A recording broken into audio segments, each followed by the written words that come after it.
প্রশ্ন হলো, নবুয়তের পূর্বে রাসূল আকরাম সাল্লাল্লাহু আলাইহি সাল্লাম কোন ধর্ম পালন করতেন? গুরুত্বপূর্ণ প্রশ্ন। নবুয়তের পূর্বে আমাদের প্রিয় নবী সাল্লাল্লাহু আলাইহি সাল্লামের ধর্ম কি ছিল?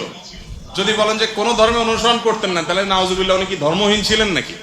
উনি নবী হয়েছেন কত বয়সে? 40 বছর বয়সে। তাহলে 40 বছর বয়স মানে তো জীবনের মূল টাইমটা প্রায়। তো এই 40 বছর পর্যন্ত উনি নিজে তো নবী ছিলেন না, উনি নবী হয়েছেন তারপরে।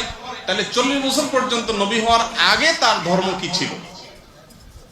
এর উত্তর হলো যে আম্মা জান আয়েশা রাদিয়াল্লাহু তাআলা আনহা বর্ণিত হাদিস, যেটি বুখারীতে আসছে, মুসলিমে আসছে, তিনি বলেছেন যে কানা নবী সাল্লাল্লাহু আলাইহি সাল্লাম ইয়াখলু বিগার হিরা ইয়াতাহান্নাফ ফি।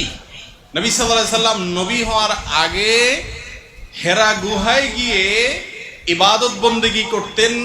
ইয়াতাহান্নাফ এর তরজমা ইবনে হাজার আসকালানী রাহিমাহুল্লাহ অনেকে বলেছেন ইয়াতাহান্নাফ, অর্থাৎ ইব্রাহিম আলাইহিস সালামের যে দ্বীন হানিফ ছিল, ওই দ্বীন হানিফের উপরে তিনি অটল থাকতেন, অবিচল থাকতেন।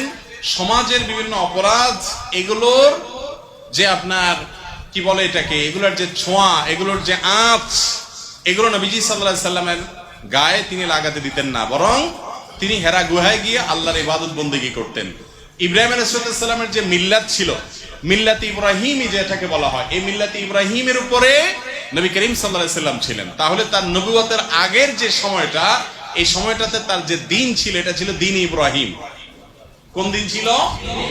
তার বাবা পূর্বপুরুষ ইব্রাহিম আলাইহিস সালামের দিন এবং মিল্লাতের উপরে ছিলেন, এবং সেই মিল্লাত, সেই আকীদা এবং সেই ইমানের উপরে থেকে তিনি গারে হেরায় গিয়ে আল্লাহ তাআলার জিকির, আল্লাহর স্মরণ, দোয়া করতেন।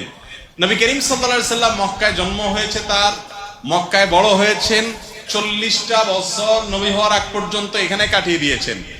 আল্লাহ রাব্বুল আলামিনের নবী হওয়ার একটা প্রমাণ এটাও যে 40 বছর একটা সমাজে একটা অন্যায় এবং শিরকের সমুদ্রের মধ্যে ছিলেন, কিন্তু শিরকের এক ফোঁটা পানি, কাদা, ময়লা, নোংরা কোনো কিছু তার শরীরকে, তার ব্যক্তিত্বকে, তার আমলকে, তার বিশ্বাসকে এক মুহূর্তের জন্য স্পর্শ।